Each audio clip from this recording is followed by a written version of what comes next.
Hey, so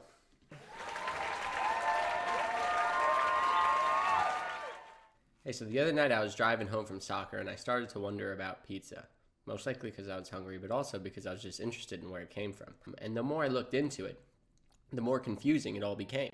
Because food hipsters and archaeologists alike were telling me through these articles that I was reading that it's essentially from forever ago because it's referencing all these other dishes that have food on top of bread, in which you use the bread as the plate to eat the food that's on top of it. But that doesn't make sense to me because there's multiple cultures with multiple foods that can reference this.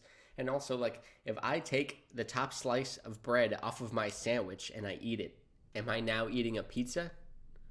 Part of me wants to say yes, but it's just not that. We can't do that. Is a bagel with cream cheese pizza? We can't be ridiculous. We have to make rules so we know that. So that's just not where it starts. And honestly, the more I looked into it, the more I realized that the story of pizza is a story of deceit, classism, and it's a beloved underdog story. So really, it should be honored for what it is. So previous knockoffs aside, the story of pizza starts with Tony Soprano's greatest grandparents in a city called Napoli. Maybe you heard of it. You see, Napoli was a real working class city. It was blue collar as all heck, not a non-calloused hand within city limits. In a city full of workers like this, you gotta have street food, hot and ready to be going up and down these folks' gullets. Lo and behold, what were these 16th century chefs cooking up for these folks? That's right, pizza. Well, sort of. You see, even in this time period, while they were calling it pizza, it was still a wide variety. Some were sweet, some were savory, but they were really getting closer to what we know. And the important thing to talk about here is that Italy hated this. Italy hated this. A lot of Italians didn't like Napoli for being a working class city and looked down on them.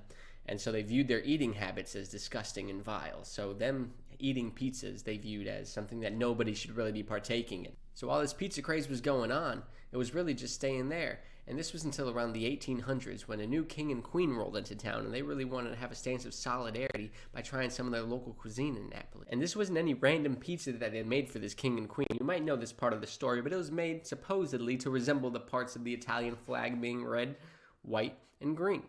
So we're talking about that iconic flatbread with tomatoes, mozzarella, and some basil. And I don't know about the king, but the queen loved it, or at least so my sources tell me. And she loved it so much that they named it after her. And that's how we got that margarita pizza, baby. So yeah, clearly a big deal. Thanks for that. And now I know what you're thinking. Italian royals love the pizza. The popular kids now like the pizza. It's gonna blow up. It's just the way things go. Wrong. And if there's anything I gotta say about these Italians that hated on these Napoli workers, that they really stand on their values. They hated on the Napoli workers with their pizza beforehand. Doesn't matter if what Queen Margherita says about that pizza is garbage to them. But hey, who even cares? It wasn't for the rest of the country, it was just for Napoli and the Queen, I guess. Now you see, work is tough in Napoli, and suddenly it's the industrial age, and now they hear business is booming in the old US of A. You know what they do? That's right, they take their talents across the Atlantic. And they aren't looking to make any culinary statements. These folks just want jobs. They want to put their callous hands to use. But while they're in America, they still need to eat. So what do? That's right, pizza. They start pumping out those glorious tomato pies for breakfast, lunch, and dinner. They start making so many dang pizzas that Americans start to wonder what the smell is.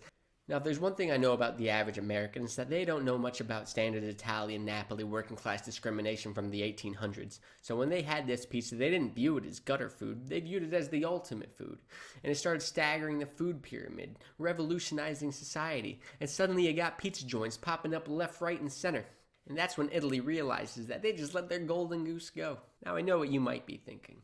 Okay, but where did the word pizza or the name pizza itself come from? It turns out that pizza is really just a direct translation from Italian to mean pie, which means that all those times that I ever heard somebody say pizza pie, they're really just saying pie, and that's a bit silly. The only time I could ever even think of someone saying pie is if there was a group of people that really wanted pie, so they were just chanting pie, and even then, it would sound ridiculous if they only stopped at saying pie twice. But it gets a bit deeper. There's some Latin text from the Byzantine Empire in around the late 900s, in which some cat from some town gave some bishop of Gaeta a duodecim de pizze.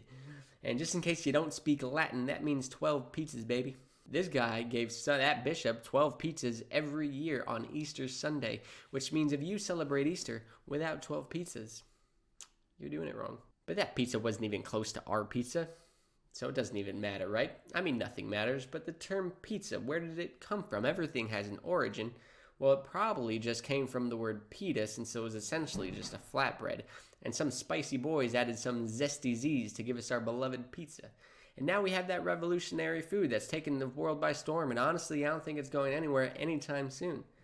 And that's all thanks to those calloused, hungry hands. Okay, bye.